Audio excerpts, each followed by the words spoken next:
இன்றைய தினமலர் செய்தியில் இன்று வலுவிழந்து தமிழகத்திற்குள் நுழைகிறது டிட்வா புயல். கனமழை பெய்யும் என்கிறது வானிலை மையம். கரூரில் சம்பவம் குறித்து சுப்ரீம் கோர்ட் குழு 3 நாட்கள் ஆய்வு செய்ய திட்டம். ஸ்ரீவில்லிபுத்தூர் நகைக்கடை உரிமையாளர் கின்னஸ் உலக சாதனைக்காக 12 கிராம் தங்கக்காரை வடிவமைத்துள்ளார். டாஸ்மாக் ஊழியர்கள் ஸ்ட்ரைக். டிசம்பர் 3 சரக்கு கிடைக்காது. மறைமுகமாக யாரோ ஒருவர் சரக்கை விற்று கல்லா கட்டுவாரா? 3 ஆண்டுகளுக்கு மேல் நிலுவையில் உள்ள 13,625 வழக்குகளை 42 வேலை நாட்களில் முடித்து வைத்து சென்னை உயர்நீதிமன்ற நீதிபதி டி.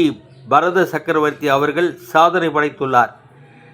மற்ற நீதிபதிகளும் இவர் வழியில் நடக்க வேண்டுமே. வணக்கம்.